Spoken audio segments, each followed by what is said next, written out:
Imaginez avoir mal tous les mois, au point de ne plus pouvoir marcher, travailler ou même dormir. Et qu'on vous répète juste, c'est normal, ce sont les règles. Sauf que non, ce n'est pas normal. C'est exactement ce que vivent des millions de femmes, souvent sans le savoir, l'endométriose. Aujourd'hui, je vais vous parler d'un sujet qui concerne bien plus de monde qu'on ne le pense. L'endométriose, ce n'est pas juste une maladie de femme, c'est une vraie question de société parce qu'elle touche une femme sur 10, souvent sans qu'elle le sache, et pourtant c'est une maladie longue à diagnostiquer, souvent mal comprise et parfois même minimisée. Si j'en parle aujourd'hui, c'est d'abord pour informer, sensibiliser et peut-être aussi aider celles qui posent des questions. Pour comprendre l'endométriose, il faut d'abord revenir à la base, le fonctionnement de l'utérus. L'utérus, c'est un organe composé de 3 parties. Le col de l'utérus, le muscle utérin qu'on appelle myomètre, et enfin l'endomètre, cette fine muqueuse qui tapisse l'intérieur. Chaque mois, sous l'effet des hormones, l'endomètre s'épaissit pour préparer le corps à accueillir un embryon. Mais s'il n'y a pas fécondation, cette muqueuse se désagrège et saigne. Ce sont les règles. L'endométriose, c'est quand des cellules semblables à celles de l'endomètre se trouvent à des endroits où elles ne devraient pas être. Sur les ovaires, les trompes, la vessie, voire même parfois sur d'autres organes. Et chaque mois, au moment des règles, ces cellules saignent aussi, sauf qu'elles n'ont nulle part où aller. Elles provoquent alors des inflammations, des lésions, des kystes et parfois même des adhérences sur les organes. C'est ce mécanisme qui explique les douleurs intenses, les troubles digestifs ou urinaires et dans certains cas, l'infertilité. Le symptôme le plus courant, c'est la douleur. Pas juste un mal de ventre, pas une simple gêne, c'est une douleur qui revient chaque mois, qui devient plus forte avec le temps et qui ne cède pas à un simple antalgique. La douleur qui empêche parfois de se lever, d'aller travailler ou même de marcher normalement. Certaines ressentent des crampes violentes, d'autres ont mal pendant les rapports sexuels ou en allant aux toilettes.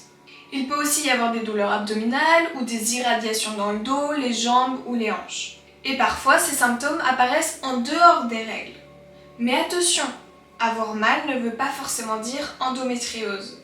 Ce qui doit alerter, c'est la récurrence et l'intensité. Quand la douleur revient chaque mois, qu'elle s'installe, qu'elle s'aggrave, il faut consulter. Mais ces douleurs ne s'arrêtent pas au corps. Elles ont un impact réel sur la vie quotidienne. Elles fatiguent, épuisent et isolent. Elles perturbent le sommeil, le travail et la vie intime. Et petit à petit, elles grignotent la confiance en soi. Mais non, ce n'est pas normal d'avoir mal à ce point. Il faut aussi savoir que chaque endométriose est unique. Certaines ont peu de lésions mais ont des douleurs intenses. D'autres ont une atteinte plus profonde sans symptômes. C'est ce qui rend le diagnostic si difficile. Aujourd'hui, il faut en moyenne 7 ans pour qu'une femme soit diagnostiquée. 7 ans d'attente, 7 ans d'errance médicale. Pourquoi autant de temps ? Parce que la maladie est encore trop peu connue et parfois mal enseignée. Et surtout parce que l'on a longtemps banalisé la douleur féminine. C'est normal d'avoir mal, ce sont les règles. Non, ce n'est pas normal d'avoir mal au point de ne plus pouvoir bouger, travailler, dormir ou même se nourrir. Plus l'endométriose est diagnostiquée tard, plus elle risque d'évoluer. Alors si vous ressentez des douleurs récurrentes, ne minimisez pas. Consultez, s'il le faut, insistez. Parfois il faut plusieurs avis avant d'être entendu. Et c'est ce qui la rend si difficile à vivre, parce qu'en apparence, tout va bien.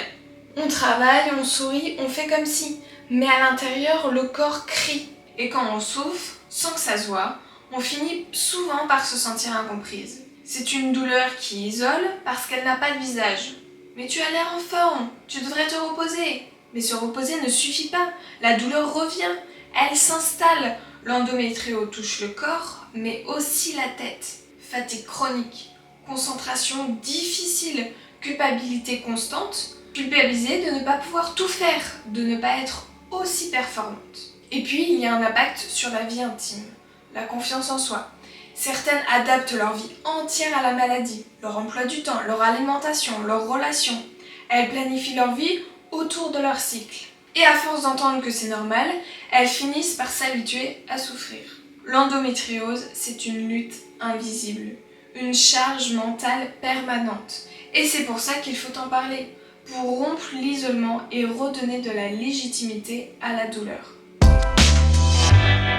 Quand j'ai commencé à me poser des questions, ce que je voulais avant tout, c'était comprendre pourquoi j'avais mal, et je ne voulais pas forcément être soignée, je voulais vraiment savoir pourquoi. La douleur n'était pas dans ma tête, il y avait forcément une cause réelle.